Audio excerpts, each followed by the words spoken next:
момент, в който един клиент ти минава 15-20% от общия приход, който днес за утре фалира. Това не се е случило 2008. В един момент кажеш, уморихме се, не можем повече. Колко служители или колко процента от служителите загубихте в този момент от уплаха, че кораба потъва? При положение, че сте били повечко хора и най-вероятно сте искали да движите нещата в различни посоки, толкова много стейкхолдъри. В годините сме били различен брой, но да кажем 10.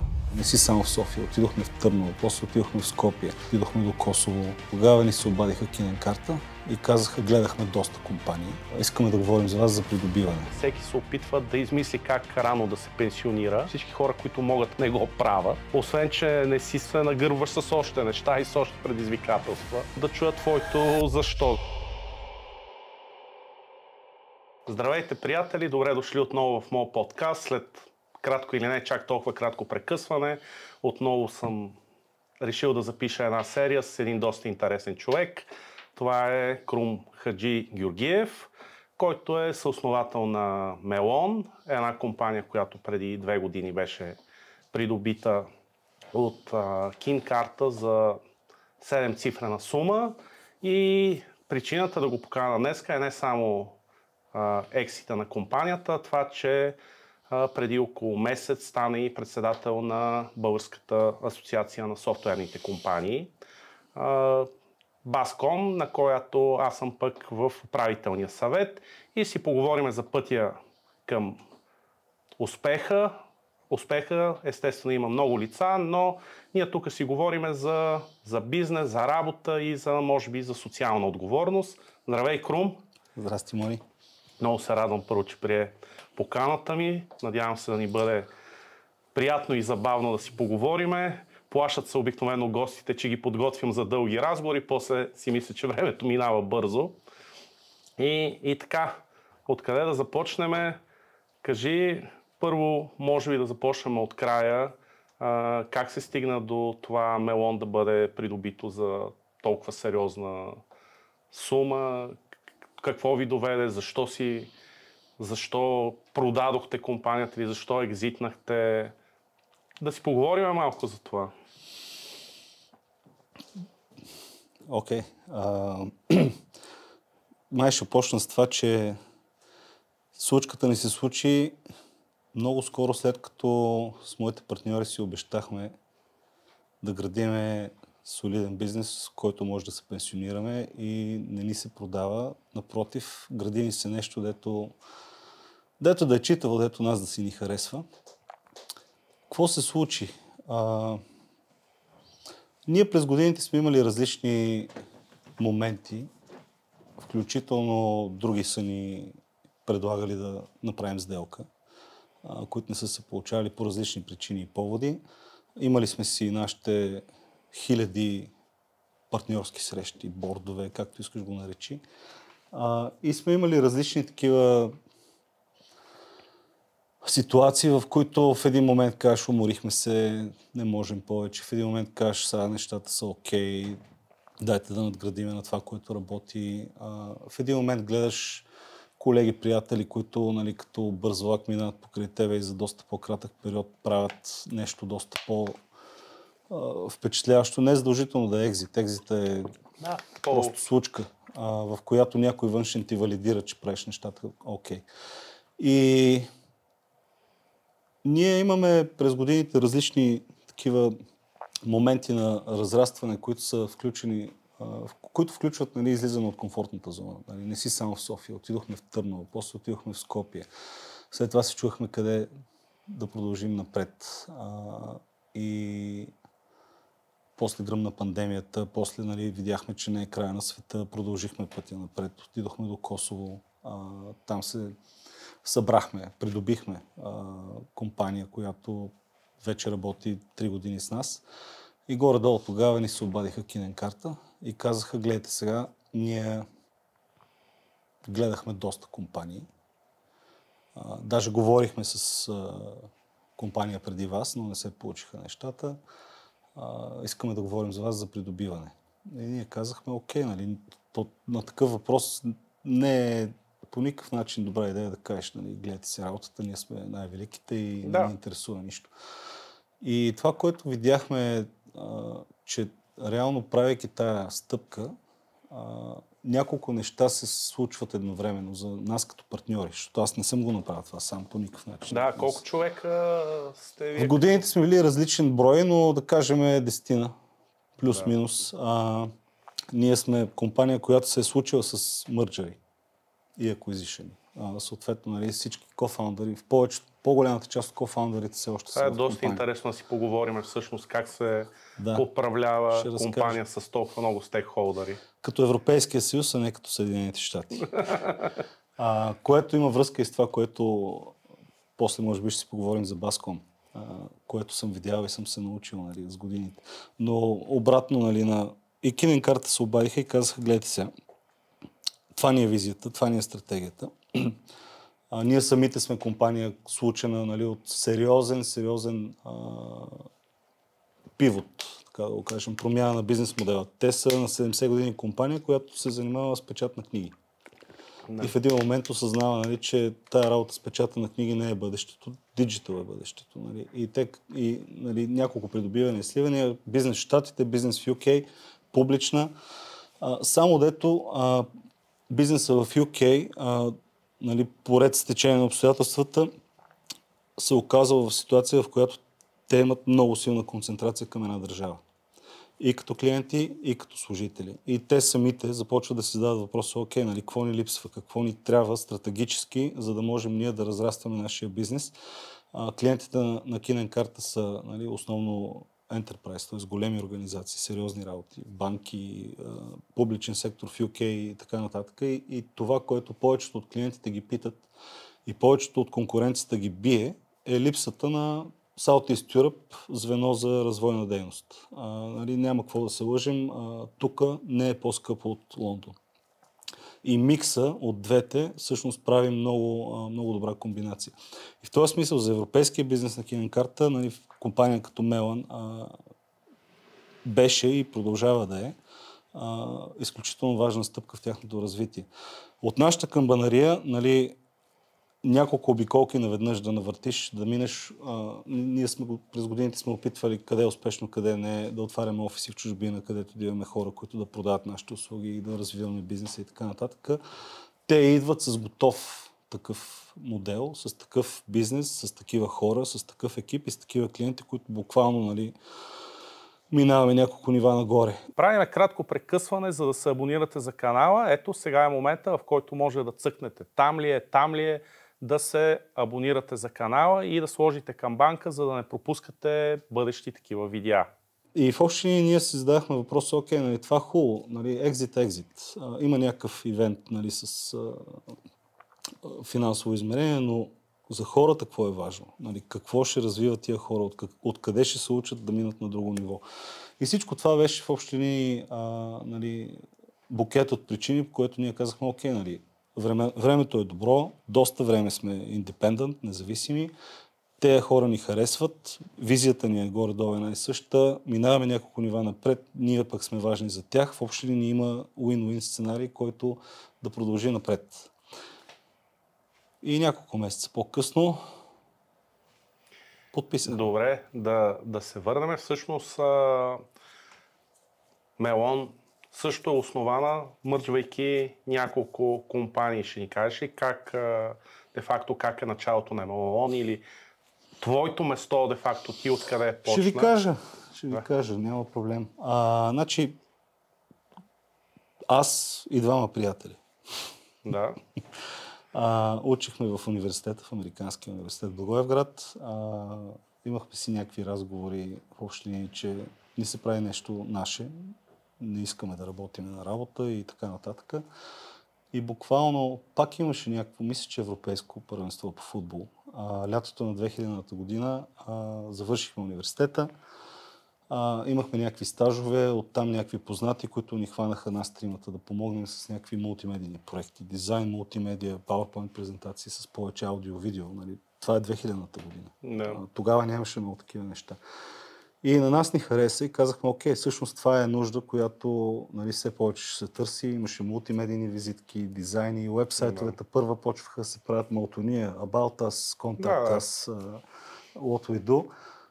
Проект, втори проект, трети проект и в паралелна стая в същия университет, други трима приятели, пък, които завършиха компютър сайенс, софтуерни инженери, те пък започнаха да работят по някакъв проект, който беше един от първите портали за недвижими имоти във Франция.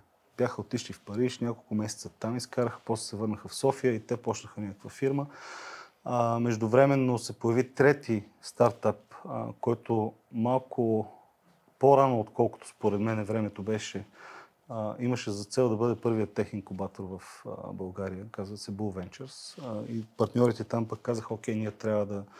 Те набраха някакви средства и казаха, ние трябва да почнем да инвестираме.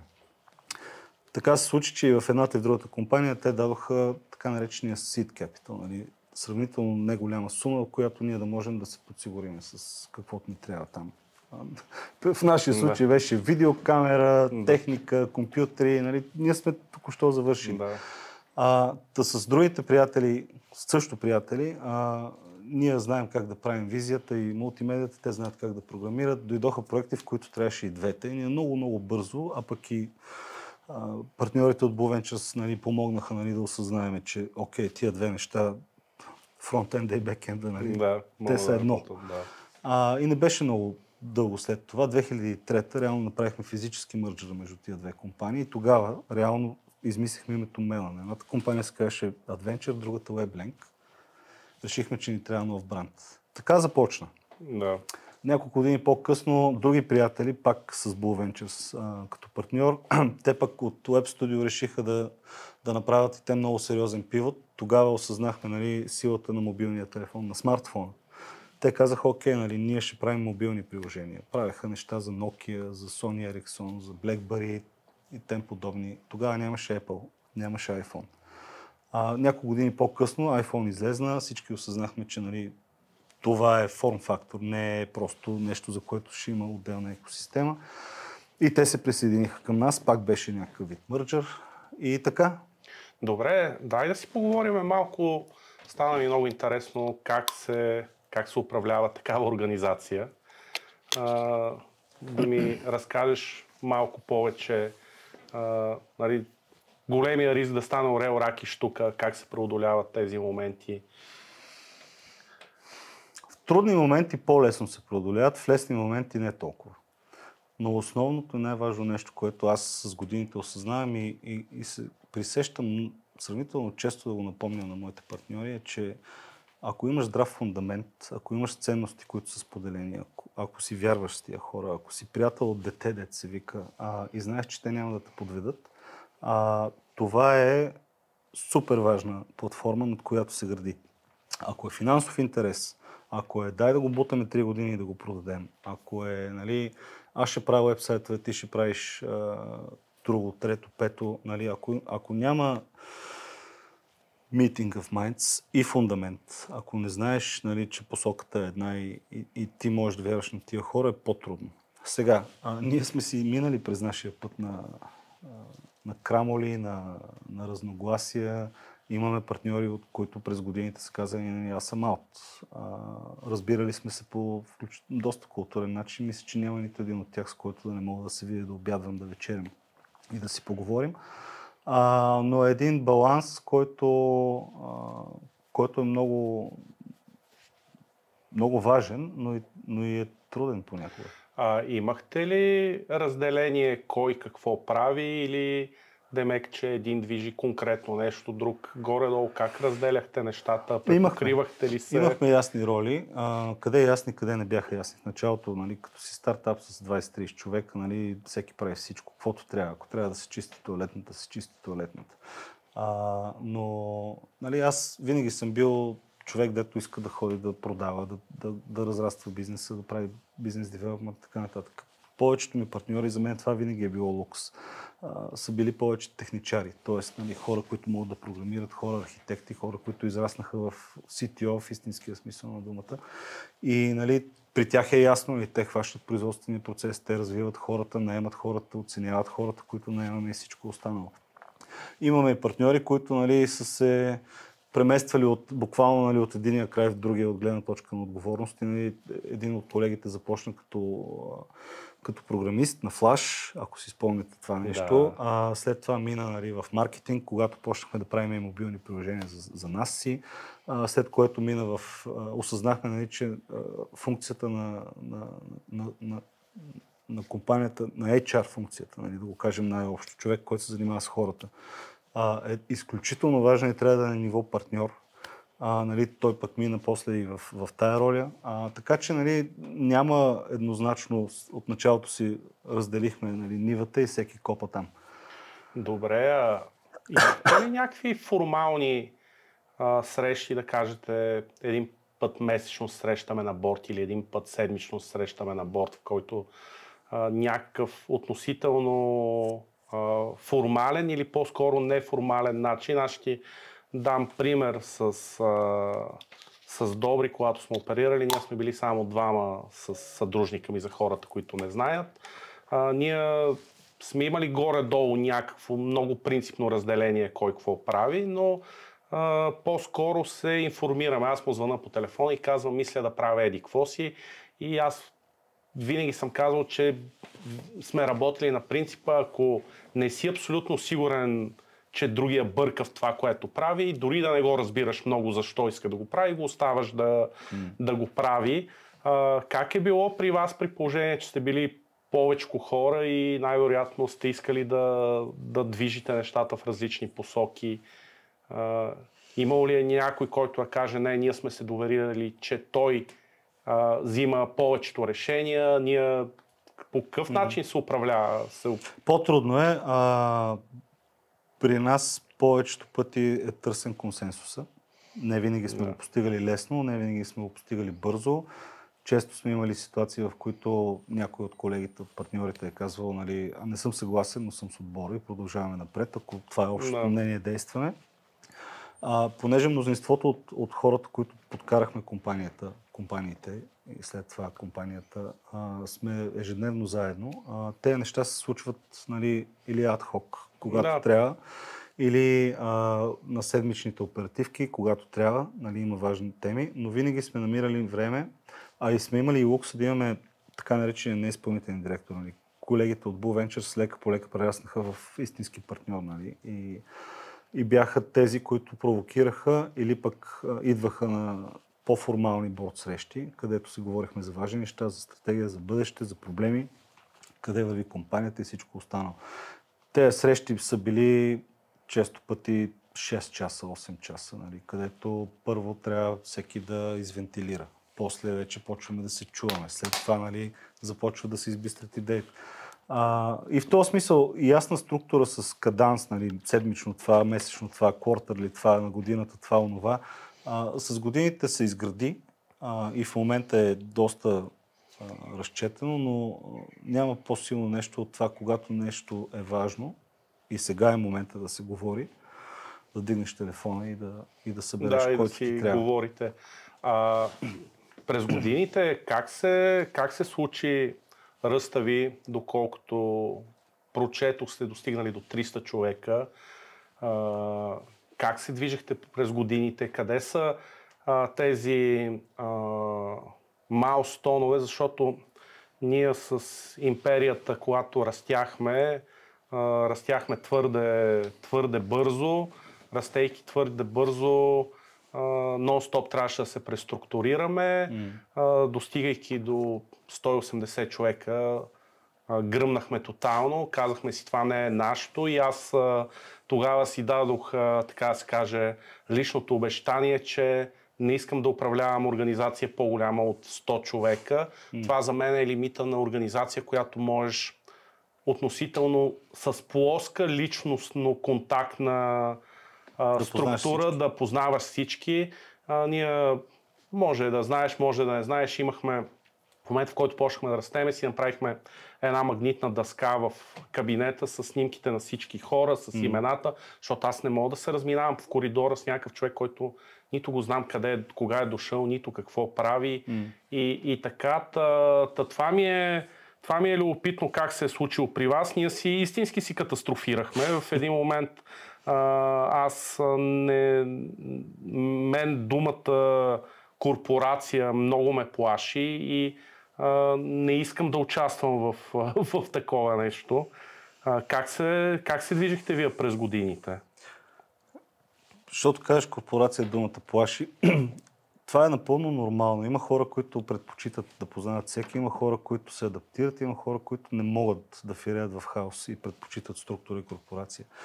Ние едно от нещата, за които най-много сме си се сърдили един на друг, е, че растеме бавно. Не е достатъчно бързо. Че всичко става по-трудно, отколкото си мислим. Че всичко е, виж ги тия, виж ги уния, нали, сравняваш се с хората, дето им се получава по-бързо работата. И спайк ивентите, т.е. тия стъпаловидните разраствания, в началото бяха първи мърджър, втори мърджър, офис Търново, офис Скопие, който беше от нулата. Но там пък, понеже от нулата трябва бързичко да събереш по-голяма група хора, за да има някаква гравитация. След това, пак имаше един период, защото това с Скопие, бързо наемане и малко финансов менеджмент, без CFO дълги години, ни докара до ситуация, в която за малко да глътнем вода и ние. В общи линии си беше, окей, ако на този партньор фокуса на клиентите, на този деливери, кой гледа банковите сметки, и как ги смятаме тия неща. То беше и комбинация, паднал някакъв клиент, свършил някакъв проект и така нататък, и така нататък. И тогава малко се стегнахме и казахме, финансовата дисциплина е супер важна, ролята на финансовия директор е супер важна. Някой трябва да следи как са взиманията, как са приходите, да гледа бюджета, да го гледа не веднъж годишно, да го гледа всеки месец, дали вървим в правилния път. И тогава имаше един момент, в който няколко години горе-долу запецнахме на 150 човека. Така нареченото малко село. Ти казваш 100-150, същия момент. Да. Бяхме минали 180, върнахме на 150 и от един момент нататъка ти вече не познаваш всеки. От един момент нататък ти трябват няколко ключови неща. Едното е, освен стамината, да караш, да буташ, да вървиш напред без значение какво ти се случва. Едното е да делегираш доверие на партньорите и на втория и третия ешелон от менеджмент, знаейки ги тия хора, че ако дойде и ти каже нещо, направих, реших, не е задължително да ходиш и да го гледаш под лупа, какво е направил, къде е оплескал и аз би го направил по друг начин, и да кажеш, окей, ти го прави по твоя си път. Това е едното. Няма как без помощ. Няма никакъв шанс. Второто нещо е, че трябва да почнеш да градиш малко по Харари, сторис, бранд, employer бранд, репутация, доволни клиенти, които да те реферират и да надскочиш този момент от 150 човека. И тогава вече минаваш горе-долу в друг режим на управление. Ние, това ни помогна и че Скопие почна да расте добре. В България си растяхме органично. Търновски офис, къде е по-бавно, къде е по-бързо, и там се стабилизираха доста нещата. А колко най-много хора на една локация сте имали? Горе-долу по-равно са Скопие и София, към 120, 130, 140. Прищина, когато почнахме да си говорим с тях, бяха 35 човека. 36. Много бързо станаха 70-80, върнаха малко на 70. И така прекусихме 300-та бариера, но много бързо след това дойде Кинен карта. И ние много от процесите, системите, на които стъпваш, бяхме си изградили ERP, още го ползваме и тем подобни, но те дойдоха с вече друг калибър системи и друг вид знание, как се управляват 800 човека плюс 300 кусур в Европа, още там 1000 кусур в Щатите. Те помогнаха, и ние успяхме бързо да се интегрираме, така че не беше толкова болезнено да скочиш от 150 на днеска 2000 плюс колегите от Валтек, които пък придобиха Кинен карта наскоро. 8000 човека, тотално различно става и разговора, и бройката хора, с които трябва да работиш, и предизвикателствата, и нуждата от преструктуриране. Много беше забавно. В един момент на част от нас почна да ни става скучно, но както гръмна пандемията, в общи линии пак е забавно.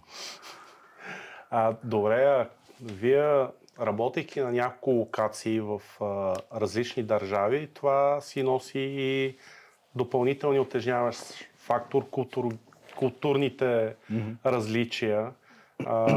Вие обща политика за цялата компания ли се опитвахте да налагате, т.е. общи еднакви правила за всички офиси или по-скоро имаха независимост офисите да се самоуправляват по някаква, докъде им стигаше самоуправлението? За важните неща общи.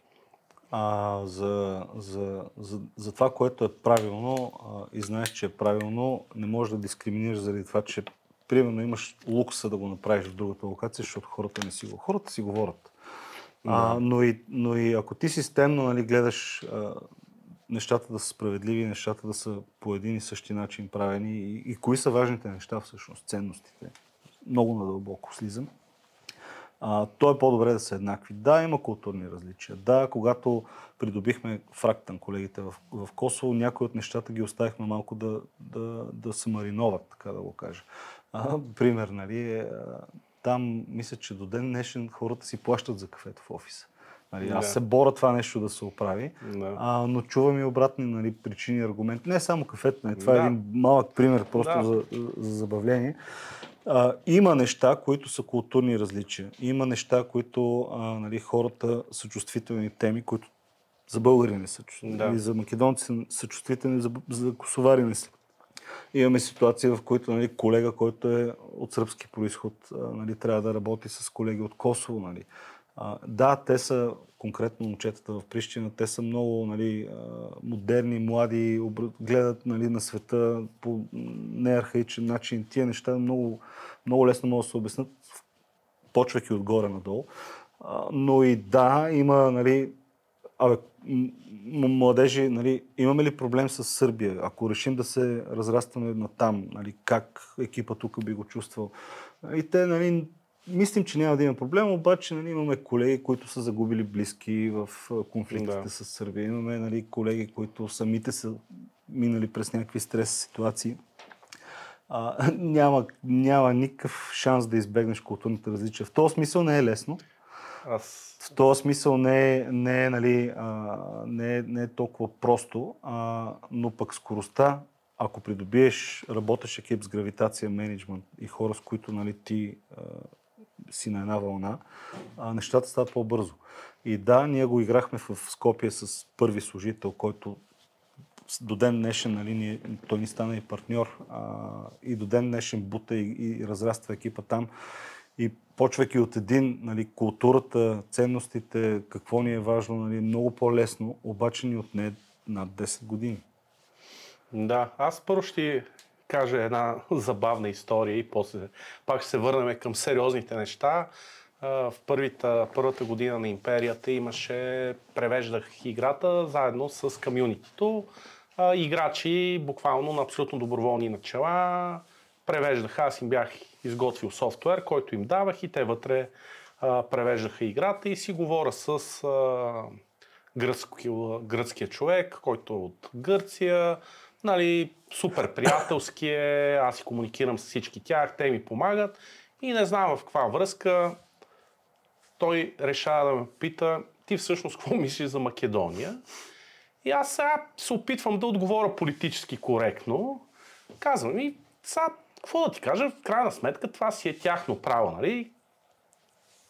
Едва ли не, така се опитах да се измъкна, че имат право, нали, да правят едва ли не каквото си искат. И повече не го чух този човек.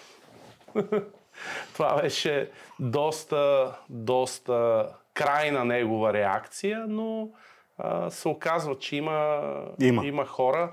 Аз мисля, че в България сме доста широко скроени, не толкова обидливи, колкото мисля, че на Запад това е достигнал до едни много плашещи размери, в които всеки се чуди за какво да се обиди, нали? Някой го е дискриминирал, някой го обидил. Все още, според мен, в България сме се съхранили, нали? Да не сме толкова тънко обидни, което за мен е добре. Да, понякога може би да сме арогантни, понякога пък сме прекалено пасивни, а понякога нямаме усещане. Да. Значи аз примери Бол. Ще ти дам това.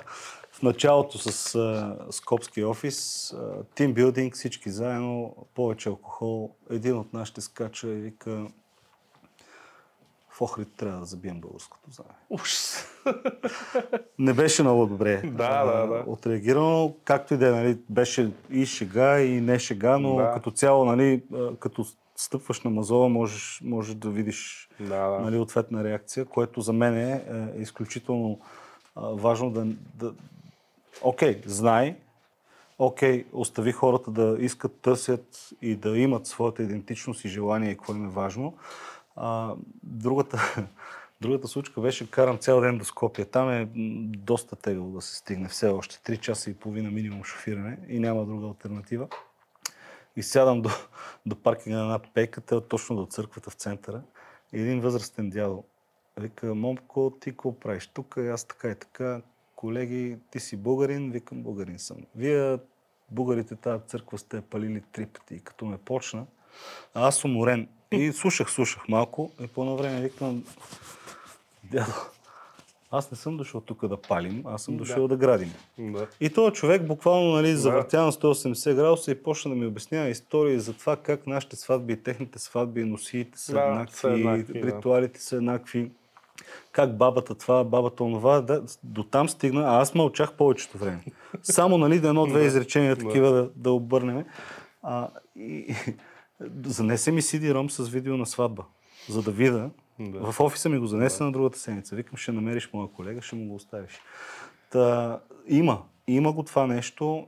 То не е толкова просто. В самата Македония, нали, имаш албанци, македонци, нали, имаш какво ли не. Но ако на тебе концепцията е хора, ние сме тук да създаваме стойност заедно, и няма дискриминация, и не е само на приказки, ами и на дела, те го виждат, ценят го, включително, нали, са имали те самите случки, нали, особено ако нещо се затоплят, претоплят отношенията, които са динамични в България и Македония. Тях самите ги питат техни приятели в Скопие: нали, вие работите за българска фирма, нали, как, защо и така нататък. И колегите в общи линии имат някакви аргументи защо. В този смисъл аз не съм видял, нали, някакви драми, но си го има. Нали. И тук въпросът е, нали, на подход, тук въпросът е на отношение, тук въпросът е на уважение. Нали. Ако ти си там да създаваш стойност, тия неща ги паркираш настрани, защото те са, нали, те са парещи картофи, нали, в устите на медии, на провокатори, като си на земята фокусиран в създаване на стойност, няма проблем. Добре, спомена, че единия път сте били на път да глътнете вода. Колко пъти през, не знам, мисля, че 18 години някъде ви е историята, си усещал, че сте много на зле и на работата отива на фалит, ако нещо не предприемете. Така, то Near Death Experience, колко ви се е случвало? До Near Death не сме стигали, но сме имали нашите моменти. Аз си спомням за 3. Момент, в който един клиент ти минава 15-20% от общия приход, който от днеска за утре фалира. Това не се е случило, 2008. От това нещо се измъкнахме от нейни 2 години и включително се налагаше да правим, нали, неортодоксални неща, като не съкращение на хора, намаляване на заплатите с 10% на всички. До второ нареждане. Нали, много беше в разрез с всички книги и учебници, дето казват: не се прави така, трябва да махнеш хора, за да могат тия, дето остават и бутат, нали, да не са ощетени. Аз много приятно се изненадах от абсолютно пълното приемане на целия екип. Да, тегаво е, да, по-добре всички да платиме цената, отколкото да загубим той или оня колега. Това беше тегаво. Втория момент беше пак с загуба на голям клиент. И третия момент беше отново, нали, то не е било близко до смъртта. То е било: окей, ако продължаваме в този дух и да направим нещо по въпроса, ще оттекат нещата. Беше това в Скопие, нали. Почваш 1, 2, 5, 7 човека за един месец. После слагаш още 5-10 човека. изведнъж ти имаш 20 човека, за които нямаш работа. Нали, колко такива можеш да носиш? И като това се комбинира с този проект, свършилния проект, паднал и така нататък, в един момент, окей, ти казваш, нали, кешфлоу го няма никакъв. В следващите 3 месеца ние нямаме бизнес за тия хора.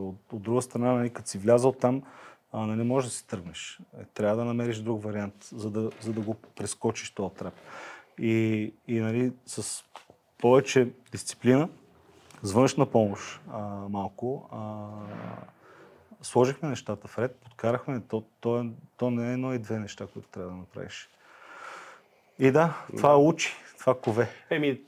Те тия решения са много трудни, когато трябва да решиш. Нали, със сигурност не е особено популярна мярка да кажеш, че нали, тук стана проблем, сега ще...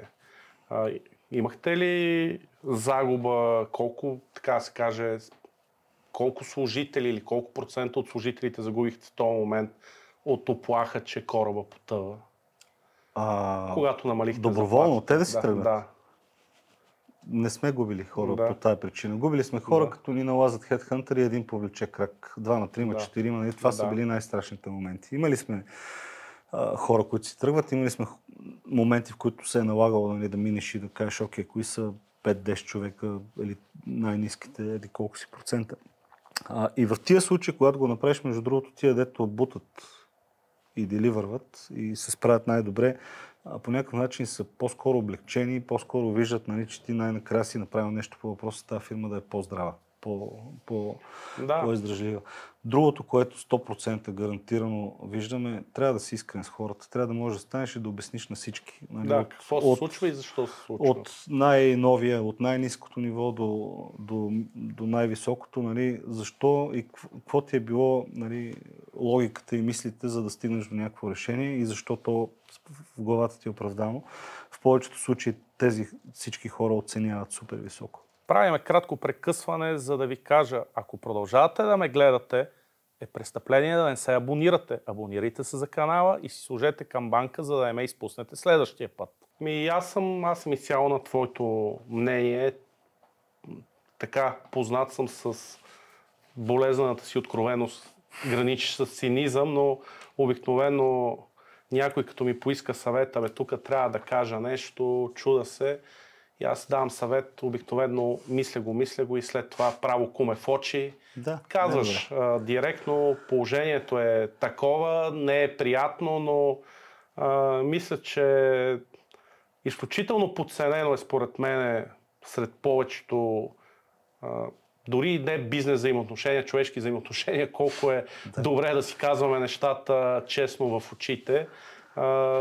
И хората търсят някакви такива режими, в които тръгват да обясняват, Аз казвам, не бе, човек, кажи ми директно какъв ти е проблема.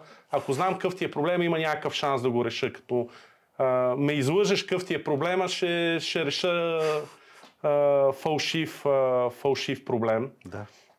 Така е. Добре, да те върна малко по-назад. Ти си завършил Американския университет, който е добро котило. Доста хора са почнали оттам, а малко по-назад откъде си учил? Английската гимназия. Първа английска. София. Минах през Пазарджишката Бертолд Брехт. Моите родители живееха в Велинград. Оттам тръгвам. Добре, по-скоро, щом си в английската, си бил добър ученик. Там трудно се влизаше, май. Да. Тегаво. Висока цетка. Аз гледах, защото се прехвърлих от Пазарджик Тоест аз влязах в Пазарджик, се прехвърлих в София и си гледах бала и гледах, че щял съм да съм предпоследен или нещо от сорта в влизащите, нали? Да. И в София, така че не се срамувам толкова от това, че съм парашутист. Ама да. Там. Ясно. Добре. Едно нещо, което обичам да дискутирам с хора, които са успяли да направят ексит.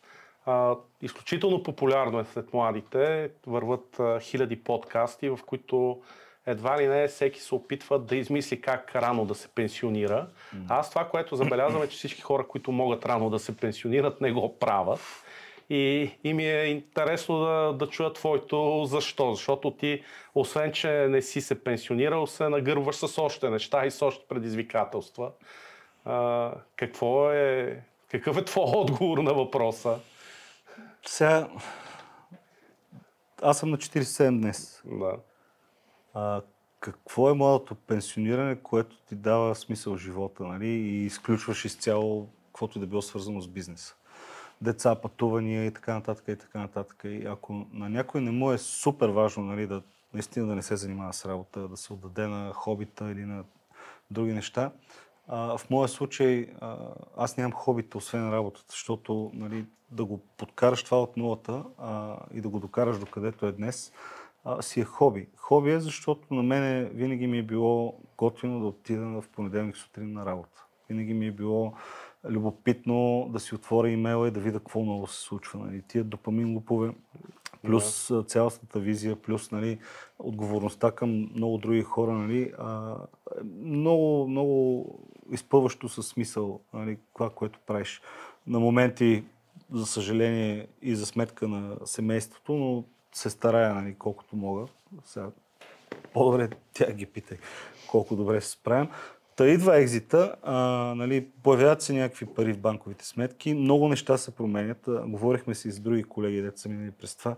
Има едно такова облегчение, едно олекване, че имаш други хора, на които можеш да разчиташ, ако нещата се много почупят. Нали, не си сам, тая отговорност не ще има ли за заплати на време. Религиозно, нали, ще можеш ли да направиш тази инвестиция и да си я позволиш, защото тя има смисъл дългосрочно? Трябва ли да се занимаваш с банки или с други финансирания, докато си независим, така да го кажа, с твоя отбор, това тежи. Ти свикваш с него и след това изведнъж има едно такова аз мога да го опиша по абсолютно същия начин. Аз описвам така, ако разделя ерите преди ексит и след ексит, е, че правя абсолютно същите неща, работя може би с абсолютната същата страст и желание. Единственото, което е, някой ми е махнал може би 80% от стрес. Демек, аз знам, че, както ти каза, в крайна сметка аз и нося моята отговорност, аз нося отговорността за всеки един бъдещ фейл, който може да се случи, но в крайна сметка, грубо казано, друг трябва да плати заплатите. В крайна сметка, ако всичко се прецака, нали, не се анулирам, нали, защото нещо става и това според мен риска е друг. Риска е друг и носи за мен доста, поне мен ми подейства доста облегчаващо. Нали. Голямо количество от стреса ми се махна. Ти си малко по-напред в твоето пътешествие, нали, от нали, екзит, дълбок въздух, олекване и така нататък. Веднъж предприемач обаче няма връщане назад. Човек, който е усетил, нали, предизвикателството и тръпката и смисъла на това да изградиш нещо и ти да си отговорен, надявам се никога да не се загуби при мен. На момента го няма, нали. Аз не мога да си представя, наскоро някой колега ме пита, нали, защото му го казах по този начин, аз не мога да си представя, нали, че цял живот от тук насетне ще съм на заплата. На същото място или на друго. Просто защото това има една голяма бездна, която стои празна. Нали. Тая отговорност същата е един вид и да я знам, наркотик ли е, какво е, как да го кажа метафорично, да се разбере правилно. Ти търсиш пак нещо да направиш, ти търсиш пак да докажеш на себе си, че можеш и по различен начин с други хора или в друг контекст, нали, пак да го повториш, защото ако е само веднъж, то може и късмет да е. Нали, беше много нагоре пазара, хората от Лондон са били, нали, в остра нужда. Объркали се. Харесали се ни нас, бързали се, както щеш го наречи, нали, то не е едно и две да ти се случат нещата. Това е много трудно да се случи от гледна точка на комплексността на всички тия dependencies, с които могат да се случат. Повтори го, направи го втори път в друг домен, ти си, нали, още си поръчваме пържоли и така нататък, пробва нещо тотално различно, можеш да объркаш, няма лошо и така нататък. И сега има един момент, нали, много е лесно да го казваш това нещо, ако си минал вече веднъж през нали, liquidity event, т.е. Нали, си продал нещо и горе-долу се чувстваш комфортно от гледна точка на ще има за образование на децата, ако трябва частни доктори, няма проблем, има някакви нали, спестявания и инвестиции. И момента, в който ние като почвахме, гладни студенти, без семейство, без деца и всичко останало, когато нали, можеш да караш на банички, ние го карахме това нещо доста време. Сега има много колеги, които искат, обаче са малко по-напред в техния живот. Нали? Я семейство, дечица, я ипотечен кредит, я нещо друго, от което нали, уважавам това, че техният риск фактор, нали, че ако нещо се щупи, те могат да загубят всичко или голяма част от това, е много съществен елемент. И нали, да се абстрахираме от това да си бил студент без никакви тежести и да си малко вече минал през една такава ситуация, по-лесно е да говориш за това как ще го направиш пак, как можеш да си позволиш риска и всичко останало. Но ако можеш... Да. Не, аз основната така, ако мога да си позволя да извада някаква пулка за аудиторията, че преследването на ранната пенсия е една така много така фалшиво поставен морков пред хората. Нали? Де факто адски много хора си казват, искам да постигна това, за да имам след това онова, но това не е нещо, което ще ти даде удовлетворение. Не. Нали? Освен най-малкото трябва да си ти на тази възраст, за да работиш, ти си се обградил с хора, които работят. И ти трябва да си смениш приятелите, грубо казано, да си намериш някакви такива безделници, което при всички положения не е решение. И аз си позволявам нали, да говоря така, първо, защото съм го минал, второ, защото съм си говорил с доста хора, които могат да си позволят лукса да спрат да работят от сега до края на живота си и на практика дори не мога в момента да се сета за един човек, който да е избрал този път. Ти за да го направиш това нещо, според мен, ти трябва да мразиш работата си. А няма как да мразиш работата си и да успееш, и да успееш, не да успееш да създадеш нещо, мразейки го и след това... Някой лев в джоба ти дава спокойствие. Да, със сигурност. Което е факт. Но като си купиш чисто нова кола, което нали, не се случва лесно и нали, младите хора или пък без значение на каква възраст, които имат такива нали, мечти, цели и така нататък, да стигнат до момента, в който да отиде да плёкне един банков превод и да му докарат едно чисто ново Порше или каквото там, каквото му е кеф. Да бе, готино е. Обаче след това нали, много бързо вече това ти става част от обзавеждането. Да. Имаш го, свикнал си, кефиш се, като вземеш рент-а-кар и то не е тая кола, нали, има някакви неудобства. Няма го. Не веднъж сина ми е на 12 години и нали, не веднъж съм се опитвал да му обясна защо не карам Порше, нали, защо не карам кола за $500,000 милион. И аз му казвам, тати, това мене няма ми даде нищо. Имам предвид, наистина няма ми даде нищо. Качвал съм се в много хубави коли и съм такъв, да бе, окей, но това аз не усещам, че ми дава каквато и да било добавена стойност. И така, за мен това да със сигурност има допаминова зависимост. Това да успяваш, това да хванеш нещо, да прескочиш някакви трудности, те храни на някакво химическо ниво. Добре, да отидем в една така по-друга тема, а именно Bascom, защото освен че се занимаваш с бизнес, ти от доста време в Bascom си активен, бил си в управителния съвет, сега стана председател. Дай да обясним на хората какво е Bascom, защо човек, който се занимава с бизнес, почва да се занимава с едни неща, които обикновено не са и най-приятните за правещите бизнес, сблъскване с някакви политици понякога, борбата за това да си говориш да защитаваш общия интерес. Кажи ми първо твоята представа какво е Bascom. Ще се опитам и аз тук да съм по-активен, да казвам моята гледна точка за нещата, да дадем два погледа на нещата. Чакай, че само метафори ми идват. За плавен преход ще завърша темата за фирмата и за това как стигнахме до къде стигнахме, с това, че нищо от това за мен, поне в главата ми, не е можело да е възможно без моите партньори и колеги. Нали? Това не е един човек. И сега, ако това е нещо, в което вярваш, нали, на малко по-друго ниво, Bascom е същото. И тук, нали, другата метафора, която ми идва на ум е, нали, за емигранта. И за това, нали, как чувството на принадлежност, ако отидеш и си някъде на ново място, ти хем след 5-10 години, хем не си съвсем от техните, хем като си дойдеш тук лятото, пък, нали, не си съвсем от нашите, защото, нали, ти си там на хубавото, здравеопазването ти такова, училищата ти готини, всичко ти е по-окей, нали, и тук идваш, нали, пак си малко по-различен.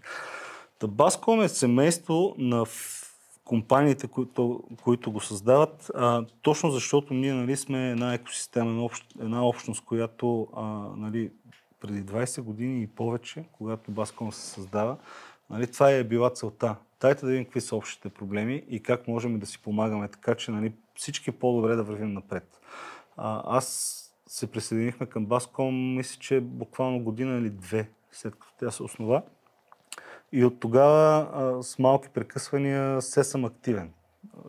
В общини и в борда. И много добре си спомням, нали, всички тия случки, и цели, които Bascom се създаваше от едно време, но едно нещо стои и до ден днешен, и това е усещането за общност, усещането за заедност, усещането за това, че ако си помагаме и сме добри едни към други, да, от време на време някой ще си загуби ключов човек и ще отиде при някой друг от Bascom. Случват се такива неща и някой ще излезе от бизнеса и така нататък, но цялото, и то расте също заедно с цялата общност, е по-скоро изключително добър пример за това как осъзнатото взаимопомагане е най-добре за всички. И, нали, сега, понеже на мене са ми доста годините с семейството Bascom, така да го кажа, аз имам, нали, тия примери, дето си говорихме, че трябва да почнем малко да ги показваме и какво ние сме дали на Bascom, а какво и Bascom ни е дал. Нали. Ако не беше Bascom, аз нямаше да видя и да се запознавам с човека, който ме запозна с колегата от Прищина, който, нали, сега ми е партньор. Да. Ако не беше Bascom, нали, нямаше да ми се обади една колежка, която беше в преден управителен съвет, да ми каже, тук имаме нужда от малко помощ с един PHP програмист, което с няколко години по-късно е 7-цифрено число клиент. Нали? Да. Това не е нещо, което ти отиваш и кажеш, дайте сега, нали, едно меню, аз за какво да дойда в Bascom, кой може да ми гарантира едномилионен бизнес проект или че ще ми помага за това или за онова. Това е, нали, тази заедност, която, нали, всеки, който е достатъчно коректен и достатъчно, нали, моралния му компас, нали, така че да знае кое е правилно и грешно, докато сме заедно и докато си помагаме, в един момент може да го очаква. Дали ще има късмета да е огромен проект или нещо друго, ако ти си ако ти си правиш нещата правилно и си етичен към тия хора и знаеш, нали, кои са червените линии, които не е добре да пресичаш, удари под кръста и тем подобни, то се връща. Това е при мен, това е за мен Bascom. Да. И сега защо сега, нали, председател? Защото идва един момент, в който окей, нали, ние вкарахме и тази ограничение на мандатността. В моя конкретен случай, освен, нали, че мисля, че вече имам и готовност и нямам достатъчно вече извинения да кажа, аз обикновен член на борда ще си стоя, ролята на председател е малко повече енергия изисква и повече време, физическо време. Няма как, нали, ти си един вид, нали, лицето на организацията често пъти.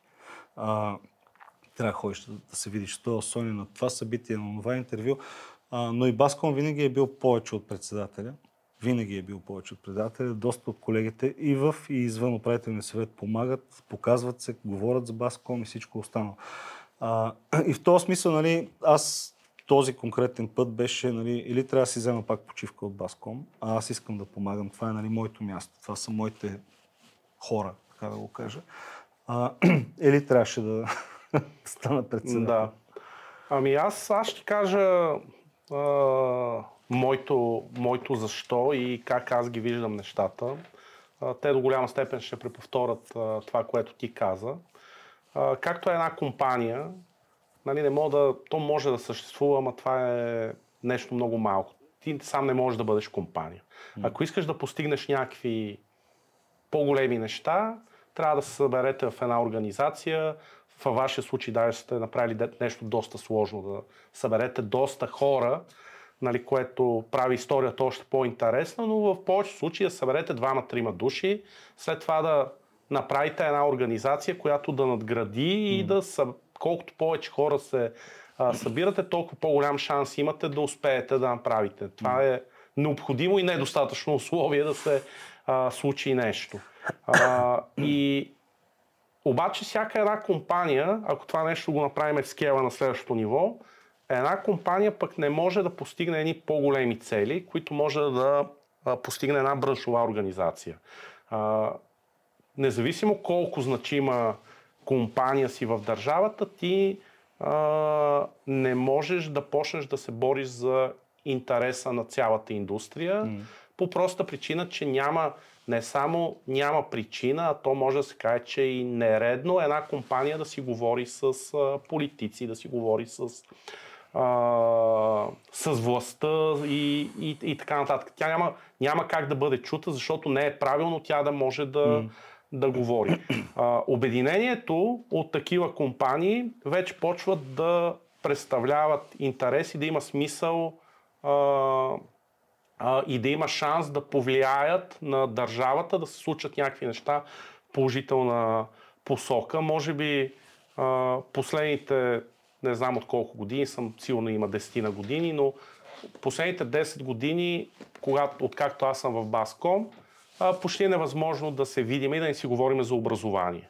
Нали, изключително радостно е, че при положение, че образованието е едно от нещата, които супер трудно се променят, супер трудно се бутат, благодарение на Bascom се случиха доста неща в позитивна посока в тази посока и се надявам да се случат още по-позитивни неща с въпросните надобри мисията за 10 технологични училища. Така че има неща, които сам човек и сама компания няма как да постигне. Абсолютно неизбежно е да се събереме помежду си и това е в посока чисто желанието на човек да върне нещо на обществото. Защото в крайна сметка ние сме успяли да постигнем нещо в екосистемата на софтуерния бизнес и аз казвам, аз съм успял в този бизнес, дай да го направим по-добро това място за следващите да постигнат още по-големи неща. Но освен чисто благородните цели, човек дори да е с една идея по-практичен, това е едно страхотно място, в което можеш да се срещнеш с себеподобни и това е страхотно нетворкинг място. И това, което мен винаги ми е харесало в Bascom е, че с много малки изключения там не се срещаме за да си продаваме някакви неща. Тоест аз не идвам при теб и да ти кажа, ти сега имаш ли нужда от еди какво си, защото съм го направил, или ти да ми кажеш, знаеш, аз имам тук 3 програмисти, дай да свободни, да правят нещо при теб. В повечето случаи се срещаме за да си свериме часовника, а те нещата се случват по естествен и не дразнещ начин, защото не малко неща са ми се случили. Забавната история, която сега се присетих, докато си пишехме преди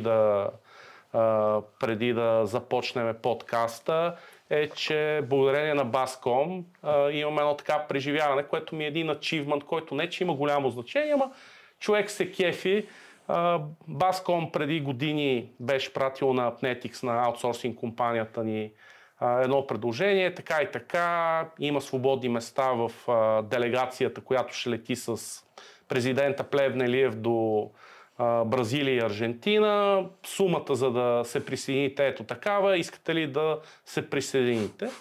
И аз седа, а то трябваше да отговорим в рамките на 24 часа, нещо абсурдно беше.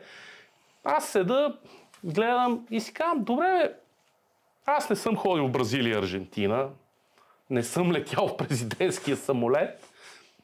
Бизнес ще направя ли от това? Конкретно в Бразилия и Аржентина не е много голям шанса да направя бизнес. От друга страна, в самолета ще има някакви други хора, които очевидно искат да правят бизнес. И тогава буквално се присъединихме с двете си тогавашни компании, аз представлявайки до голяма степен Империя онлайн, Радо представлявайки Appnetics, нали? И се качихме в самолета и викаме, малкото ще бъде готино пътуване. И всъщност в самолета тогава се запознахме с доктор Велев от EcoFarm. Има подкаст с него, може да видите серията, според мен е много интересна. Един много интересен човек, който от дума на дума се оказа, че се превърна в наш клиент, който следващите, може би, една година беше доста значима част от бизнеса на Appnetics. От друга страна, дългогодишно мое приятелство, което, нали, се зароди по този начин. Така че, може би повечето хора, които бизнес коучове, съветват, ходете по нетворкинг събития и то въпрос е какви са тия нетворкинг събития. Оказва се, че за мен конкретно в технологичния сектор Bascom е, може би, за мен е най-джиджавото место, където можеш да отидеш да се срещаш с такива хора. Ти много неща покри. Има и други готини общности, така да го кажа. Братските организации, нещо, че също са изградили такива. Те имат малко по-различни интереси, но имат и много, които се препокриват с нашите.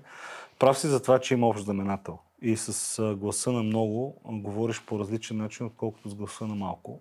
Така че, нали, Bascom е микрофон. И той е все по-чуваем, защото, нали, първата цел на Bascom преди 20 години беше да изградим сектор, индустрия за 1 милиард. Сега сме на 8.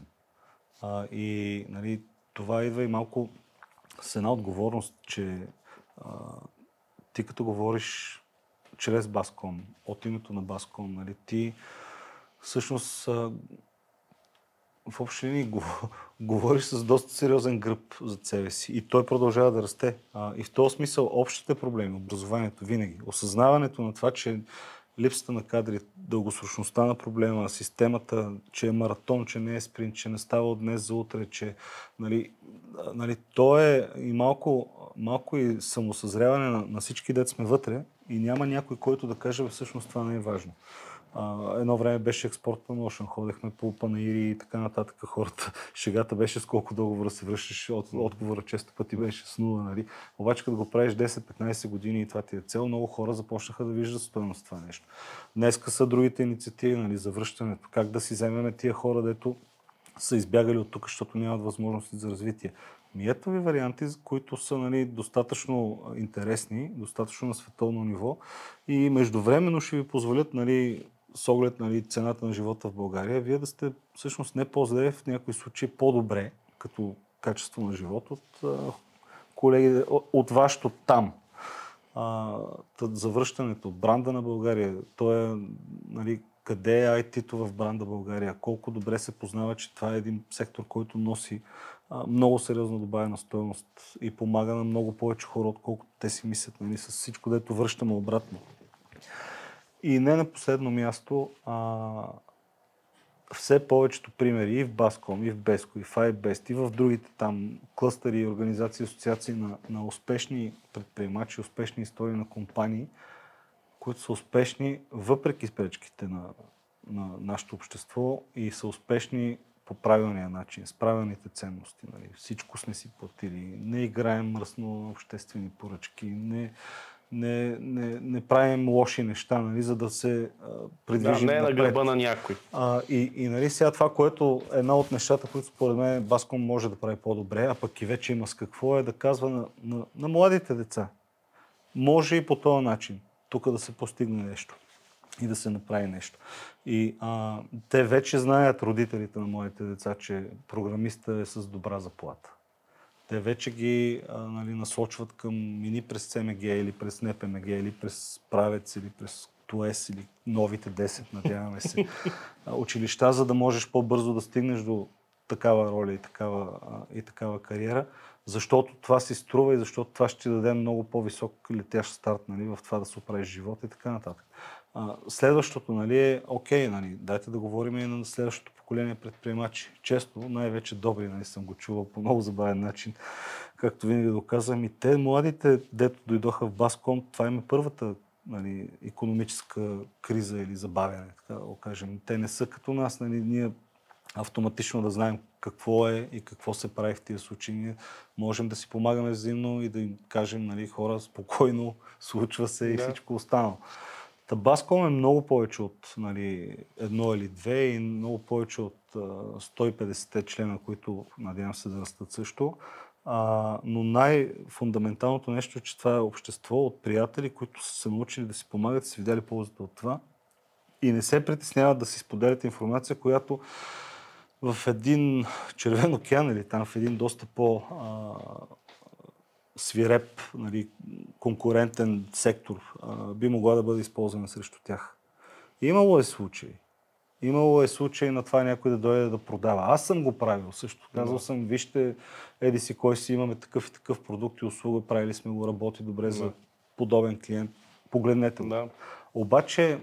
Обаче хигиената, която ние системно сме държали, повечето от нас, да няма спам, да няма шум, да е такъв истински разговор, продължава и до днес. Аз си мисля, че това е изключително важно. Ами аз тук е момента да кажа, ако ни слушат хора, които са управляващи софтуерни компании или в сектора и не са се присъединили към Баском, да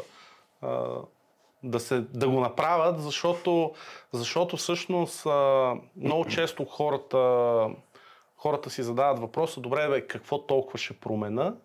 Ами истината е, че нещата стават капка по капка, защото ако станем 1000 компании за тази организация, съвсем друга ще бъде чуваемостта, защото това, за което, нали, до голяма степен Добри се е нагърбил, нали, първоначално и с Баском, после и с Bright да направи организация, която да представлява високотехнологичните сектори, е, че иначе някак си се подменят темите, които са нашите теми, те са на по-малко количество хора от гледна точка на това, че индустриите с висока добавена стойност, те затова с висока добавена стойност, защото по-малко хора в тях носят висока добавена стойност и това прави по-нечуваеми хората в тия сектори. И трябва да насъбереме някаква мощ, за да бъдем чути. Има смисъл да бъдем чути. За мен едно от относително новите предизвикателства, която се появява пред индустрията ни е, че тъй като в българската народопсихология още аз имам обяснение откъде започва от разказа за Андрешко, нали, за това, че нас години наред са ни учили, че богатите са лошите.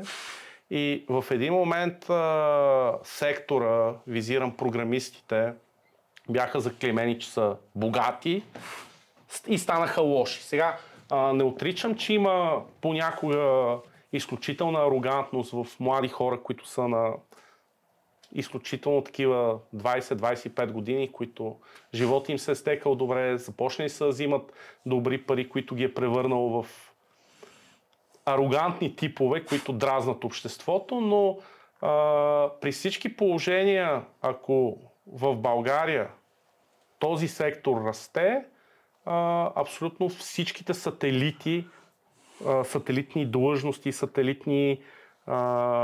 всеки един град, в който се появят пари, в която се появи индустрия, те почват да се мултиплицират, защото хората, които изкарват пари, почват да харчат повече по ресторанти, по фризьорски салони, насякъде и парите се завъртат и това нали, добрият като евангелист нали, пропагандира, че как това е почти единствения начин България да мине на следващото ниво, което аз до голяма степен съм почнал да го вярвам, защото ако се удвоиме, отроиме, опеториме, при положение, че това е почти изцяло износ или продуктите, които се правят, обикновено са основните клиенти са в чужбина, това би трябвало да подобри значително състоянието в държавата.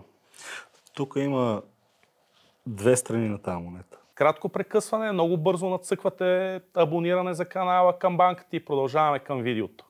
Ще почна първо от нали, арогантните богати програмисти. В очите на хората, които по цял ден четат нали, жълта преса и опорки нали, на това, че те трябва да се чувстват сдухани, че нищо не зависи от тях, даже не ходят да гласуват и всичко останало. Нали. От друга страна, нали, ти и аз и доста колеги сме видяли, че можеш буквално с един компютър или без нищо да почнеш и даже в България да го направиш. Но те, които решават, че тук не става и в един момент са нали, терминал 2, както се казва, те къде отиват? Те отиват в развитите общества. Кой има в тези развити общества? Да кажем, за сега са на Запад. Има и примери добри на Изток, има и тенденции нали, да се засилва Изток, но да кажем за сега гледаме го на Запад. И какво има там? Има общества, в които средната класа е сериозен процент от общото население. За мен е нали, това, което Bascom представлява, нали, общността на програмисти и софтуерни инженери, продуктови компании, които са иновативни и добавената стойност нали, при тях е съществено по-голяма от други сектори. Всъщност са доста смислена част и гръбнак нали, на тази средна класа, дето надявам се да продължава да расте, за да ни доближи повече до нали, пайчарта на тия развити общества, в които хората, дето намират нас за лошите и богатите и нали, как могат да скубете нали, от всякъде така. Нали. Всъщност там те отиват там, защото там има средна класа. Там има и нещо друго, което тук покрай прехода, според мен е малко кривна сериозно в лоша посока и тук нали, една много голяма благодарност. Най-вече в Американския университет това го осъзнах нали, доста ясно и тия ценности. В западните общества хората на много места има обратните примери, но хората като цяло вярват на държавата. Хората като цяло могат да си остават нали, раницата без да я гледат, въпреки че там има лаптопа. Хората могат да си пуснат децата на училище с обществен транспорт и всичко друго. Там има едно такова доверие, изградено на ценности, изградено на това, че обществото няма просто тия проблеми. Сега, може би лоши примери, но като цяло не лъжи, не кради. Преписването не е занаят, не е магията, която трябва да изучиш до перфектност. То всъщност е нещо лошо. Нали? Не е нужно да ползваш чат GPT, за да минеш матурите или там контролното, или да си напишеш дипломната работа, защото всъщност ти лъжеш себе си повече, отколкото другите, но ти след това го предаваш това нещо като ценно, защото някои хора успяват по този начин. И нали, от тия, които се учат от тях, казват, окей, нали, той е тарикат, познава, имам човек, нали, песента, нали, горе-долу описва цялостното нещо, което искам да кажа. И това за мен е грешна ценност, това за мен е нещо, което на нас по-скоро ни пречи. И гледайки демографския срив и нали, да, индустрията на висока добавена стойност е супер ценно и може би единствения път напред за България, ако искаме да я има за напред. И да, Money Multiplier е важно нещо. Ти веднъж, като го върнеш това нещо официално и 100% в сектора, то после храни бакалията, местната, крафт бирите и всичко останало, и производителите на хубави телешки пържоли и така нататък.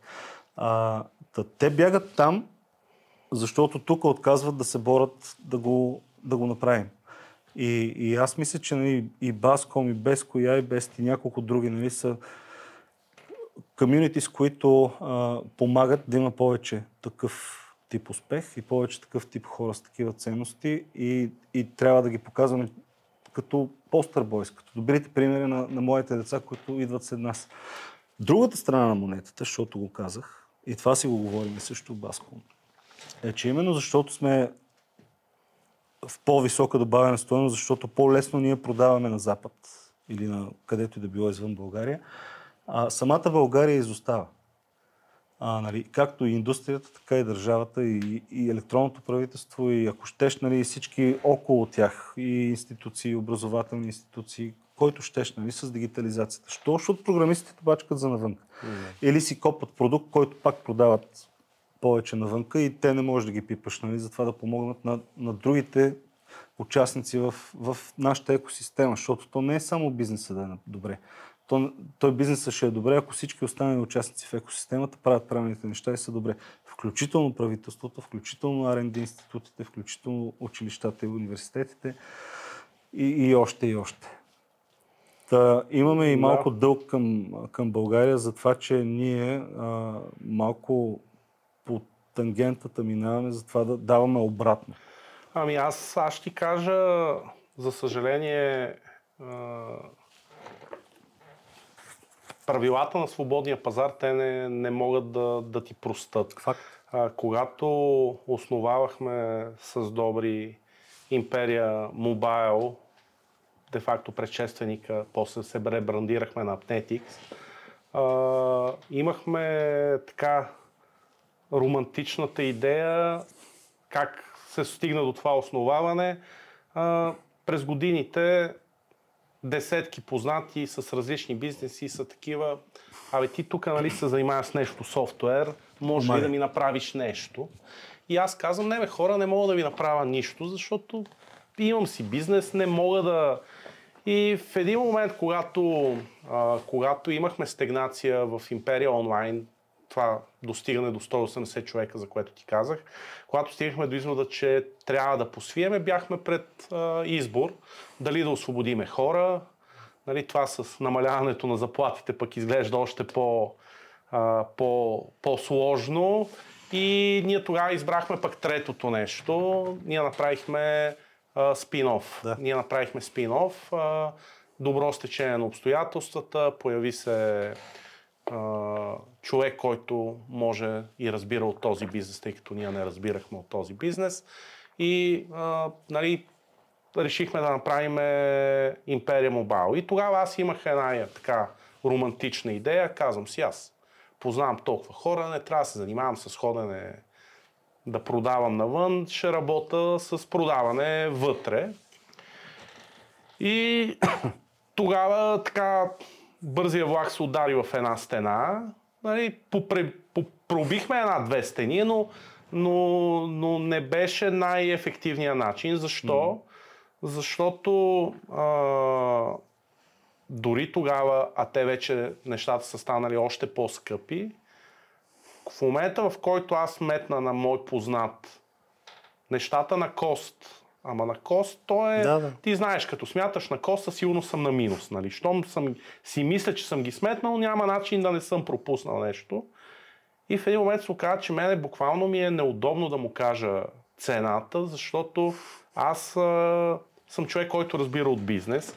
И буквално знам, че предпочитам дори да не му кажа, защото ще ми се разсърди. Сделка няма да има, а си кажа, то от мен реши да спечели толкова много. И реално, за огромно съжаление, с това, че този пазар е прекалено отворен, доста лесно можеш да си позволиш да работиш навън, дигна страшно много цените в България. Нали? Затова се стигна и до тези високи заплати, защото ти, когато можеш да изкараш пари, ти си кажеш, мога да дам по-високи заплати. И това е един порочен кръг, който той няма хубаво решение. Единственото хубаво решение е българския бизнес, който ние можем да автоматизираме и да му помогнем, да осъзнае, че това ще му даде конкурентно, даже не предимство, а това ще успее да настигне конкурентите си в чужбина и така, но е сложно. Разбирам какво казваш, така няма да проработи. Съгласен съм. И ние сме го пробвали. Отиваш при клиент с по-ниска покупателна способност, често пъти на местния пазар. И там най-честият вероятен сценарий е ти си му скъп, Да. а той ти е малък. И това не е добро начало за дългосрочно партньорство. Да. Обаче, ние, връщам обратно на осъзнаването за ползата от това да даваш обратно на обществото. Първото нещо, което направихме партньорите, е дарение за университета. Даваш обратно. Защо? Защото там има нови деца, дето имат нужда от тази помощ. Какво ще стане, не знаеш, обаче самото мислене, че това е правилното нещо да го правиш, трябва да се разпростира все по-нашироко. Ние какво можем да даваме на българската индустрия? Да, ефтини рейтове не започват добре, обаче можем ли да им помагаме на тия хора да осъзнаят приоритетите за това да инвестират в дигитална трансформация, в иновации, в тем подобни неща, които им дигат стойността? Можем. Как да го правим? С нашия си арсенал от аргументи, знания и обратна връзка. Какво прави един менеджер, когато има бюджет? Той казва, окей, всичко мога да направя, стига да ми е приоритет. Самото осъзнаване какво се случва с техни подобни компании другаде, има примери и даже наблизо, в Румъния, в Естония, където искаш. И мога ли да спестя от нещо друго, с което аз си мисля, че не мога без него, но всъщност мога. Със също част от този процес. Както и да е. Другата страна на монетата е, че ние трябва все повече осъзнато да го слагаме този разговор на масата и да помагаме на всички участници в... Аз имам една надежда и тази надежда е, че знаеш, аз съм евангелист пък в посока изкуствени интелект и аз определено смятам, че има шанс благодарение на изкуствения интелект и на влизането в програмирането това да свали цената и да направи достъпно, докато се случи едно такова осъзнаване, да може да свали достъпността на програмистските услуги до това, до повече бизнеси. Нещата, да. Защото със сигурност сценариите са... Естествено има и апокалиптичен сценарий. Аз винаги се опитвам да се придържам към романтичния и хубавия сценарий, защото други да го мисля, не го мисля, като дойда тогава ще се оправяме. Какво според мен ще се случи? В момента по цял свят IT секторът има недостиг на кадри. В момента почва постепенно да се обръща този тренд. Бавно усещаме го в сектора. И в един момент, когато се окаже, че задачите, които преди сме решавали, можем да я решиме 2, 3, 4, защо не и 10 пъти по-бързо, в първия момент ще има свръхпечалби, но то ще бъде за много кратко време, защото много бързо това ще се балансира и ще се получи, че ние можем да свършим повече работа на повече хора и падайки цената на стойността на услугата, тя ще стане достъпна за много повече хора. Не знам дали мислиш, че може да се случи такова нещо. Има и друго мислене. И това е, без значение кой събсет от състезатели избираш, където програмистите участват. Защото ние сме хоризонтален сектор. Повече. Тия от компаниите за услуги, продуктовите са друга бира. Тоест ние сме част от ДНК-то на цялата икономика, защото помагаме на деца. Вика, няма бизнес да няма нужда от софтуер. И сега тук има едно друго мислене. Да, цената на програмист час ще бъде много повече стойност, ще има в един час от един мислещ програмист. В един момент апокалиптичен сценарий, може би няма да има нужда и от програмиста, само менеджера да каже това ми трябва. Но има и другото. Тези, които пък имат head start, те, които вече са напред и имат и ресурс, и имат амбиции и планове да се състезават в тяхното си състезание, те, съм убеден, по-добрите, че имат много по-голям пайплайн от идеи, много по-голями и амбициозни неща, които биха искали да направят, но и те работят с ограничен ресурс. Да. И съответно си представи мултиплеера на AI при тези хора за какво разцепление на обществото или за какви скорости на развитие става въпрос, защото те имат и двете. Имат и AI-а, който ще задобрява, имат и ресурса, с който да отвеят същия този бизнес в България, който се надява да поевтине единия час на програмиста заради AI-а. Колегите в конкурентните икономики просто ще минат на друго ниво, защото то не е еднокомпонентно. То е и другото, което вече съм го казвал, пак да го кажа, апетит идва с яденето. Представи си, ти колко дрехи си купуваш, не ти конкретно, и идва този феномен Black Friday. По принцип хората харчат повече пари, като се почувстват, че са на сделка. Ако ти презентираш, в началото ще бъде и усещането от AI, че е някакъв вид голяма сделка, те ще увеличат и търсенето за програмисти. Защото ще знаят, че могат да направят повече с по-малкия ограничен ресурс, който има до момента. И в този смисъл за мен умни хора, които се адаптират бързо, знаят как да ползват tools, AI и всичко останало, ще бъдат много в добра позиция и форма да се развиват и да растат, както хората, така и организациите. От друга страна, аз имам едни други такива разсъждения, които са свързани с това, че до голяма степен прекалено високите заплати в IT сектора, те малко или много задушават и те не че убиват, не дават шанс на предприемчивостта да се зараждат нови компании. Да. Защото когато ти можеш да изкарваш изключително добри пари бидейки служител, инсентивът ти, освен ако не ти идва много отвътре. Златни белезници? Да, точно така. Точно златни белезници. И в момента това, което забелязвам, защото аз това, което забелязвам в момента в IT сектора да се случва нещата в момента са ударени са entry-level позициите. Тоест, много по-трудно, почти невъзможно се намират стажове, много по-трудно джуниори си намират работа. Буквално преди 2 години нещата бяха тотално гръмнали. Хора, които нямат един ден трудов стаж, завършили IT таланти, получаваха оферти за 3000 лева. Което беше абсурдно. Значи ти му плащаш 3000 лева, за да почнеш да го учиш. И какво се случва? Случва се обаче, че тия хора в момента бизнесът почва доста консервативно да не ги иска. Казва, не. Простата икономическа логика.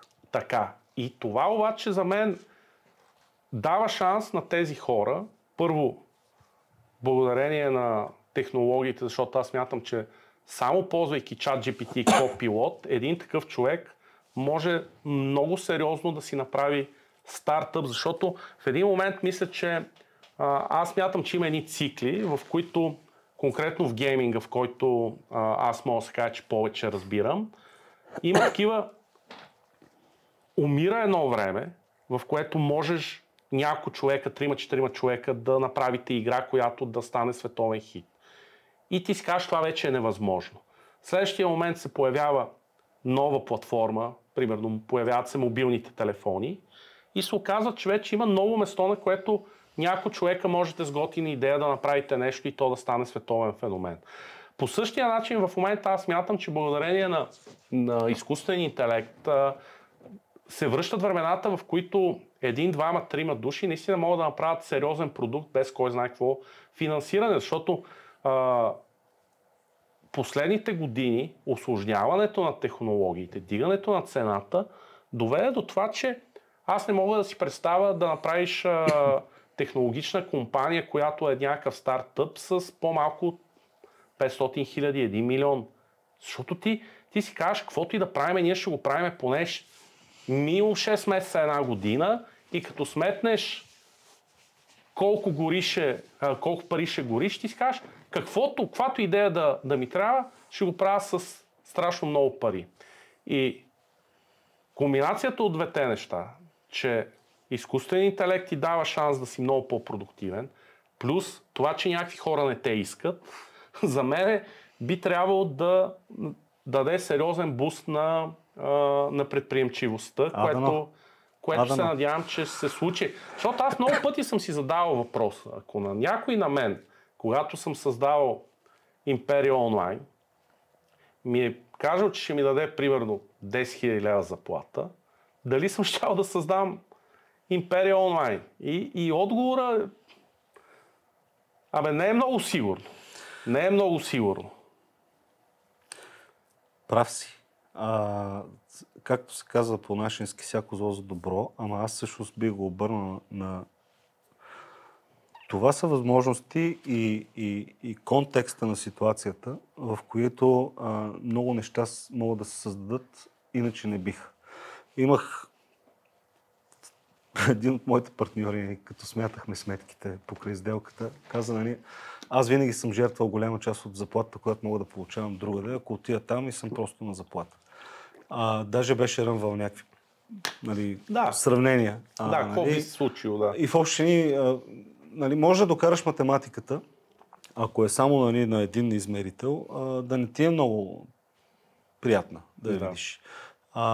Но всъщност то, както си говорихме, удоволствие от това да създадеш нещо има повече измерения от това в парични знаци. Младите, от гледна точка на Bascom и от гледна точка на компанията, в която работя в момента, и отново връщам фундамента. Съзнаването, че ти трябва да даваш обратно и да не мислиш квартър за квартър, а да го гледаш дългосрочно. Тези деца или младежи, или джуниори, които не са младежи, а са се преквалифицирали, след 5 години ще са синьори. Някой трябва да им помогне да стигнат до там. Дали ще е ChatGPT, дали ще си направят стартап и ще го по трудния начин, или ще си намерят работа в компания, която съзнателно инвестира в това, въпреки че в момента е по-лесно да вземеш синьор и да го пуснеш директно да работи по проекти, де-факто от ден едно да ти носи пари и печалба, е въпрос на осъзнаване. И ние в Bascom си го говорим това нещо. Няма да позволиме това да падне от ефира, защото вече е лесно. Утре пак ще е трудно. По-старите от нас знаем.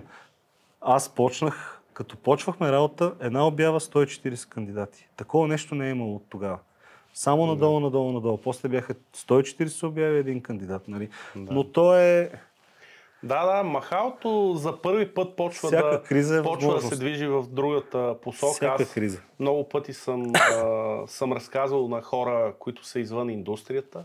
Аз казвам, при нас интервютата за работа, ти не го интервюраш какво може, а ти му презентираш компанията и той те разпитва какво ще прави в компанията.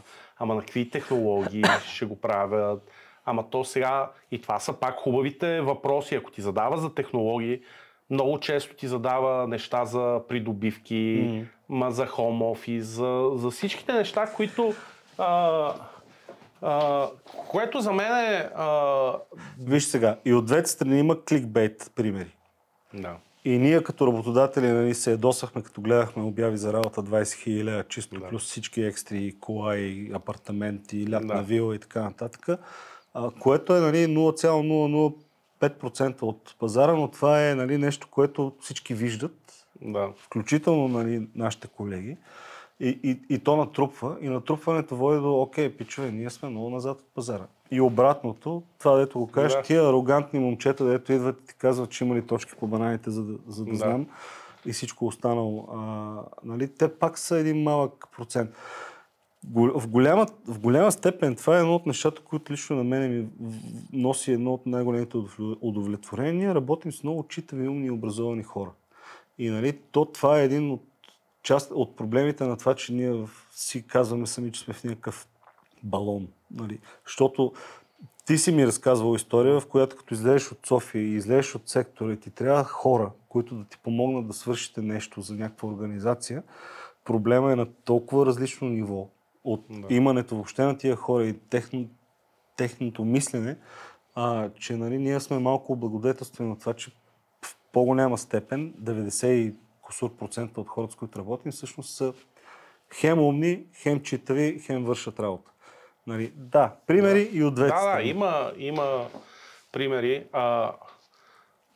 С оглед на динамиката, която се случва в момента, според теб, какво трябва да учат сега децата? Защото става все по-трудно да си отговоря на този въпрос като родител.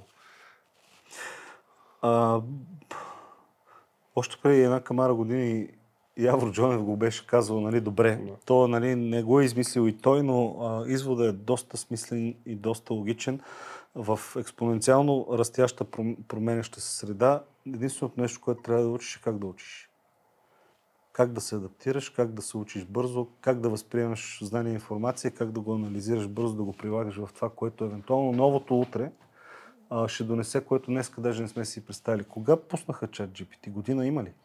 Има, те година и половина. Да. Няма 2. Година и половина. Колко неща, нали, започват да се променят. Самия факт, че ние утре можем да си обучиме 5 агента, а вчера гледах едно видео пак по темата, нали, а други ден тия агенти могат да почнат да си говорят така, че ние да не ги разбираме, е плашещ. Да. И скоростта, с която това нещо върви в тази посока, е плашеща. И, нали, тук фундаменталните дизастър сценарии, които, нали, не искаме да си говорим, всъщност, нали, дали злите големи мултитрилионни компании, които са, нали, най-напред от гледна точка на ресурси, иновации и видими, но пък имат правилните ценности, нали, да не го правиме за лошо, да не го пускаме на лошите, да не го... Да. Шанса да го изпуснат го има, но все пак имаш контролирана среда за едно чудовище, което пуснато в лоша среда може да направи големи бели и има голям шанс. Или open source подхода, който, нали, всички работим заедно, за да го подобриме, обаче това го виждат и лошите на изток, и лошите на запад, и лошите в даркнета. И какво могат те да направят с това нещо? И ти даваш технология, с която се надяваш, че ще търсят протеини за борба с рака, а те търсят вирус, който да удря конкретни И в този смисъл народи. За децата ни, да. И за новите младежи, дето сегата първа, нали, почват да учат, бързо да се адаптират, бързо да се пазят, бързо да се научат къде и какво, нали, е новото, което те трябва да приложат днес или след година, е изключително важно. Адаптивност. Това плюс ценностите. Да. Мисля, ти ако имаш грешния сет от ценности, нали, да си тарикат е добре, да си, нали, да не ги изброявам сега, не е задължително са лоши. Ами факт е, че поне едно нещо успяхме да изместиме, то естествено изби в крайната посока, в която обсъждахме преди малко, но преди беше за да съм богат, трябва да съм мутра или престъпник, сега малко стана, трябва да съм програмист, което е със сигурност по-добро послание. То не е достатъчно добро послание. Самата концепция, в която тази фикция, която имаш, аз трябва да изкарвам пари, защото трябва да изкарвам пари, независимо от това дали ми е интересно, приятно и така нататък. Със сигурност не е правилната посока, но е по-добре от иначе. И да отидем към затваряне на разговора с нещо, което обичам пак да питам повечето хора. Имаш ли някакви все по-модерно почва да става, да се говори за сутрешни рутини, за продуктивност? Анализирал ли се дали правиш нещо или си от... Като гледам как клати с глава си от старото поколение, което просто става и почва да работи. Кафе. Кафе. Не, нямам. Това, което мога да кажа е, че алкохол и кафето не помагат. Някъде го видях вчера, това беше, нали, да си трезвен, ми дава всичко, което алкохола си мислех, че ми дава. Нали, фокусиран, нестресиран, с добро, нали, мислене и така нататък. Но рутини и такива неща, всеки си има неговите рутини. Сега да кажа, че нямам, имам. Гледам да съм активен, гледам да спортувам, гледам да си обърна внимание на семейството и децата, да пътувам, да си взема време отпуска, ама рутини и тия тип. Да, а ти ми отговори, като цяло нямаш много хобита, не си... Семейството и работата са хобитата. Колко дена годишно почиваш? По-малко отколкото трябва, по-малко от 20. И като почивам си гледам лоши навици имам, които трябва да ги махна. В момента нямам толкова основателна причина да продължавам, но продължавам да го правя. Да. Не е добра идея. По-продуктивен е човек, когато взима пауза, когато наистина се изключва. Допамин луповете и постоянното, нали, пречат. Аз и това го виждам, нали. Attention span ми е къс. Да. Съня ми е То това лош. си е бич на новото, Да. на новото Има време. доста доказани, ясни, прости неща и правила, които човек може да прави и трябва да прави задължително, които помагат. Аз имам на къде да се... Има къде. То всички знаем какво трябва да правим. С справянето е малко по-сложно и аз съм от хората, които не мога да се сета почти за момент, в който да се изключвам. Нали? Аз си обичам достатъчно работата. Сега не обичам проблемите в работата, но все повече, нали, ми се е набило в устата, че да казвам, че живота е радост и тъга и буквално 2 дена те засипат с някакви лоши новини, после прескочиш този трап, дойдат добрите новини и така, но пък мене това ме държи ме, не знам, по някакъв начин по-жив, по-ми осмисля деня, въпреки че нали, голямата част от хората, аз със сигурност в момента живея живота на мечтите на много хора. Нали? Прекарвам доста време в Гърция на морето, работя дистанционно и така, но аз успявам да правя според мен и двете неща достатъчно добре и мен никога не ми е доставил удоволствие тоталния дисконект. Не знам, нали, някакви хора казват, аз ако не се дисконектна, то не се рефрешвам, аз нямам нужда според мен от такъв. Може би това си е дневната доза допамин, в който си казвам, днеска ми се обадиха, имаше проблем, аз помогнах на този проблем, значи съм полезен, значи деня ми е смислен и така. И гледай сега, философски погледнато, Земята се е въртяла и преди нас и след нас.